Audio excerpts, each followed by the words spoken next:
Good evening, everybody, and welcome to the Metal Magdalene with Jet right here on Metal Messiah Radio. Tonight, I have a very special guest with us. I have back on the show Hank Shermann, who, of course, most of us know from Mercyful Fate and Demonica, and who now has a new band as well called Denner Shermann. Welcome to the show, Hank.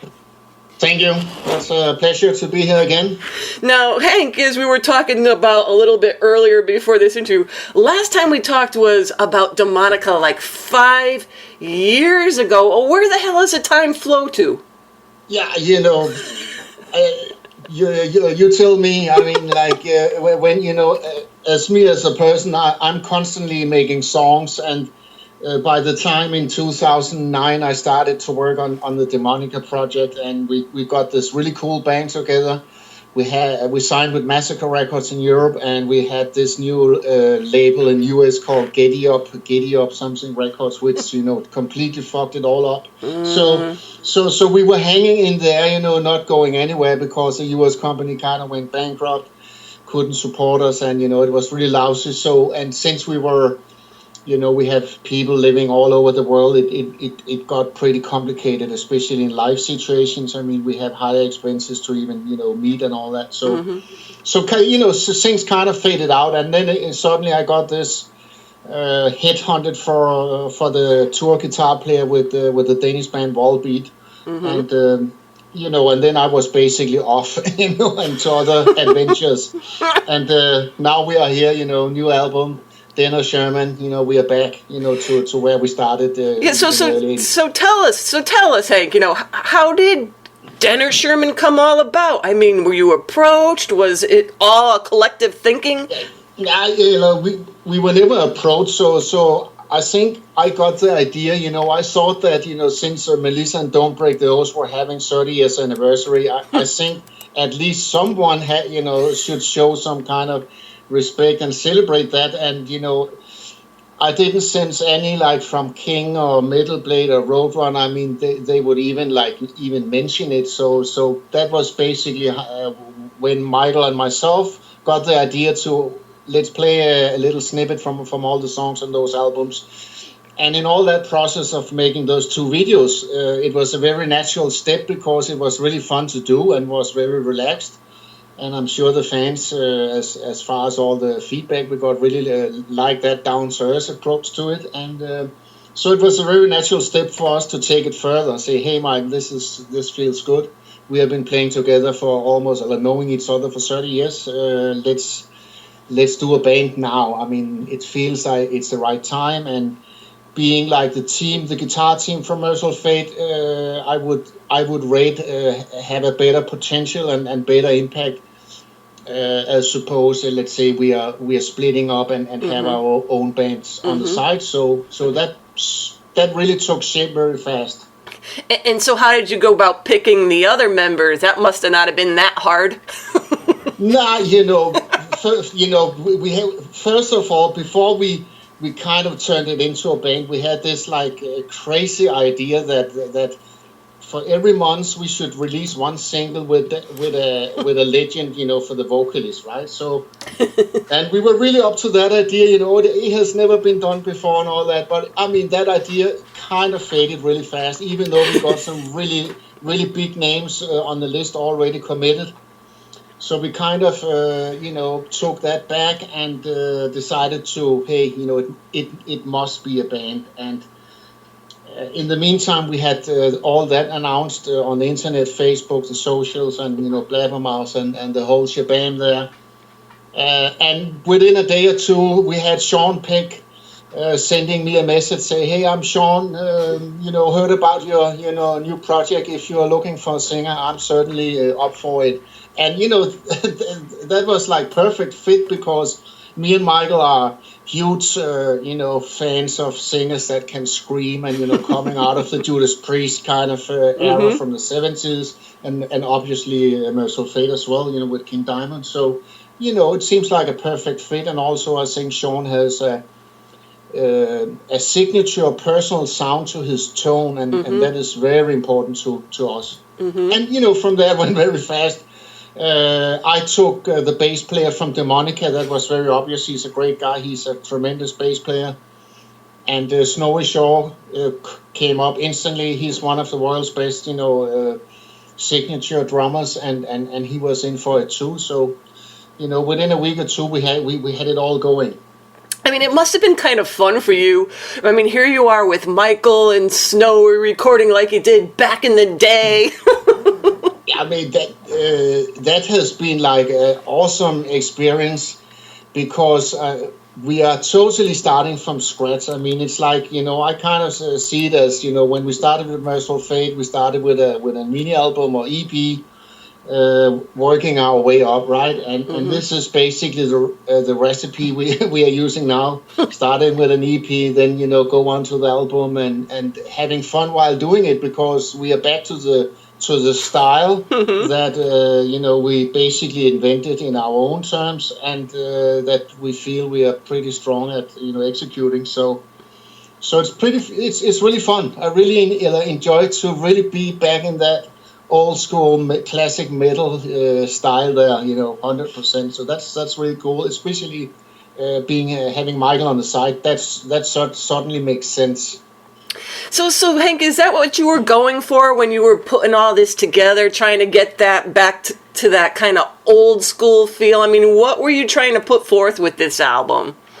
Me and Michael talked about, since, first of all, we have built up a fan base, from Mercyful Fate since like early 1981, right? It's over 35 years. And, for a fan perspective and for ourselves, I mean, it could not be anything else like the old school approach, to the metal, right? And, since I wrote music-wise the majority of the songs in the 80s, I would think I would have the recipe to kind of, keep going with that. So it's pretty easy for us to kind of be in that area where the fans might be happy and we're pretty happy ourselves. So that was like what we really wanted to do. So we are not trying to go more modern or more freshy or stuff like that. So it is like very, we are getting old there, as well. So it cannot be too flashy. We all are. So I was going to ask you too, how long have you guys been in the process of writing all this? And tell us a little bit about the writing process on this one, seeing that Sean's over here. And how did you go about doing that? A lot of click tracks and emailing and all that kind of shit, or what? Yeah, I mean, after Sean, he said, hey, I'm up for it. I instantly contacted him. Of course, I checked out Cates and Death Dealer, and I knew that this is a guy. We didn't even, we had a couple of other names, but I mean, I think Sean is certainly the right choice.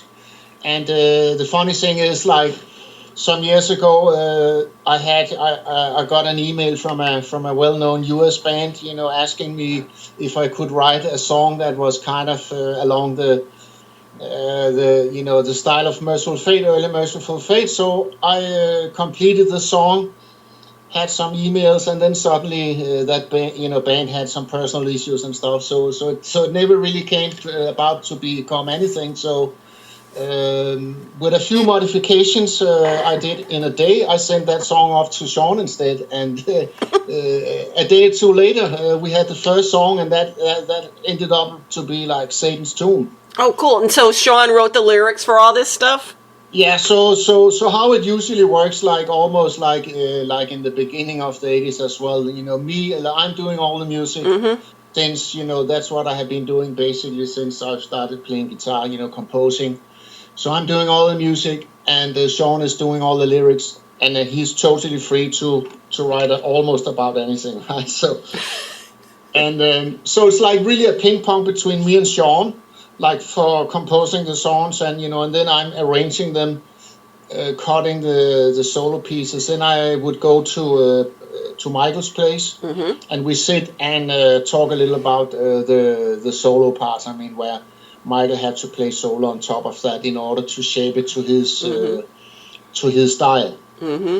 And it seemed to all come out pretty good. And like you said, you're starting out like the old way. Start off with an EP, and then hopefully maybe do a full length, Hank?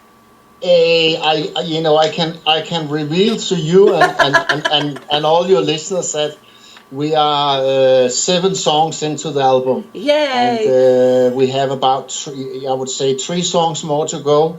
So I think that we will start recording in the middle of December and end it at the end of January. And I think if we are lucky and don't have any problems, along with mixing and mastering, we will have a release May 2016 or latest by June 2016. So that's pretty cool to us. Oh, good. Well, that's good, because that's listening just to the EP. You want more. It's like, it's over already? Where's the rest of it? So the rest of it will be coming by next year.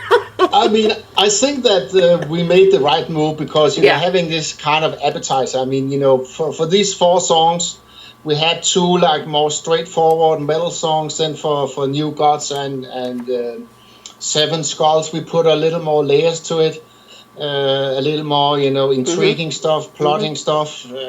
So I think there's plenty of riffs and changes to kind of dive into as a fan, for the listener to to get going until May 2016, hopefully. It is. And now this was released last month. So far, what have some of the other reactions? I mean, I know I really, really like it, but I mean, I was just wondering, what are some of the other reactions, because you have a lot of the Mercyful Fate fans that are always going to compare what you're doing to that shit, And then, of course, also, like you said, Sean Peck has a really signature voice that we all know. I mean, we could... Almost all of us who are familiar with Cage and Death Dealer, and Cage has been on our show for many years with another DJ, we all know as soon as we hear him open up his mouth who the hell he is. So what have reactions been so far from... of course we were a little like, anxious, okay, either like everyone is going to say, put it up against Mercyful Fate, and this doesn't sound this, it doesn't sound like King, it doesn't sound like Don't Break, so, but fortunately, that has not happened whatsoever, so people have really taken this EP to them as a fresh new product, having a fresh sound, because we also for the mix and the whole vibe of the album, we wanted to be different, like going more old school as opposed to a typical in your face production mix like everyone else is doing. So I think we have got a lot of positive feedback, and all the reviews are awesome. I mean, we are getting at least 8 out of 10, 9 out of 10, 5 out of 5, 4.6 out of 5. So we are really, really happy, and can't ask for more. I mean, as long as we avoided that, it doesn't sound like King or blah blah, all that. So that's very positive to me that people have embraced it like a new band. That is great. And tell us a little bit more about how you got picked up by Metal Blade. I know you've had a pretty long relationship with them, anyways. Yeah, I mean, before we, just before we started to go into recording, we already knew that we were only going to do an EP. So we initiated it, we paid, the technicians and the mix in Sweden. It was mixed up in Gothenburg. And just paid ourselves, went ahead, because we really wanted to have this EP going. And while that was happening, we were kind of out shopping, like trying to pitch a label. We tried, a few of the standout ones, not to mention any names and all that. But, eventually I sent this to Brian Slagle because, like you said, we have been knowing them since, for 25 years now. And we are still on contract with Mercyful Fate. Brian has been a big fan since the early 80s as well. So, I mean, so it kind of makes sense. It makes sense that, at least Mr. Blade should have a chance to listen to it. And they totally loved it. I mean, both the CEO and the vice president and, whatever they're called out there, totally went to it. So within a week or two, we basically have the outlines for a cool contract, and there you go. So before we ended the mixing, we had a recording agreement, which was cool because nowadays everyone really needs like the support of a label. I mean, you can try go out do it yourself, but it's tough. Right, so we are really happy. Also, I think Mr. Blade is one of the better out there, labels understanding the new digital world of how it works and all that. So we are really happy that being on board there. Also since Mercyful Fate is there, King Diamond is there, Artillery is there, our Danish friends. So they have a long, good history. They certainly do. Now, how has this EP been released? I mean, is it on CD? Is there like a little vinyl-y thing? Hey, I mean, we got the whole package here. We got the downloads, we got the streaming, we got the ordinary CD, we got the digipack, we got the vinyls in 3 colors. Holy shit! Hey man, so and this is just for an EP because labels are not, they. Honestly, it costs the same amount of money to press a vinyl EP as an album, right? But of course, you earn a little money selling an album. But I mean, Metal Blade was totally in on making doing it our way. So we're really happy that it was not only, let's say, downloads or streaming. Yeah, you got the whole package going on there. And where can people go pick this stuff up, Hank? I mean, it's this is worldwide. No, it's like Amazon. You have in let's say United States, you have Amazon, you have Best Buy, you have indiemerch.com. In Europe, you have emponline.de or .com. I mean, it's basically available. Apple Music, Spotify, Google Play, you name it. Awesome. The only problem is like the vinyl collectors. We have only been printing 1,500 copies of Satan's Tomb EP, and it seems to be almost gone by now. So it's really like sought after, and also the cover I think is very big part of that, since we use the same artists as who did Melissa and Don't Break the Oath. So it is like familiar with that, with those albums, and it looks totally awesome on the vinyl. Oh, I can imagine. Vinyl is so much different than that little, especially for us old farts. At least vinyl you could hold and see. Yeah, and all like the impact. I went to Michael's record shop in Copenhagen to pick up my copies, right? And I said, wow, it was like, I got the, Melissa for the first time. I mean, that was the impact it had on me, because I had never seen like the cover in that big of a size. I have only seen it on my MacBook here, right? So seeing it for real and physical, and, with a poster inserted and a download coupon and, everything. Really cool. Yeah, it is awesome. So Hank, of course I gotta ask you this. Do you think there will ever be new Mercyful Fate before we all die? I mean, including the band, right? I mean,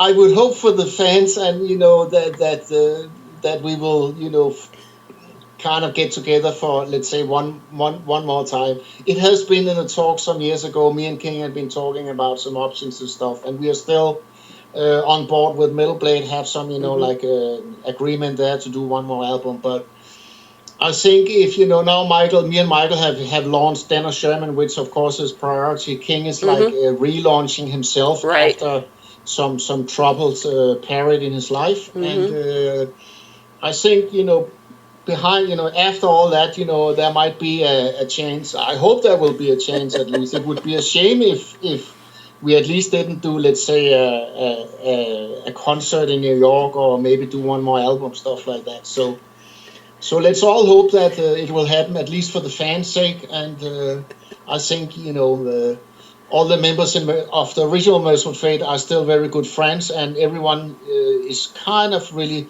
me and Michael and King is really like top tuned, with playing. Timmy Hansen is, we jammed with him some, half year ago. He's up there as well. Kim Ross, the original drummer, he still can pull it off. We have heard some demos like recently, so it could be fun. All right, so we won't give up hope just yet. No, I mean, I don't give up hope as well. Well, then we won't either. Okay, so Denner Sherman's EP, Satan's Tomb, is out now on Metal Blade Records. And Hank, thank you so much for taking the time out to do this interview with us and tell us a little bit about what's going on with the band. That's my pleasure.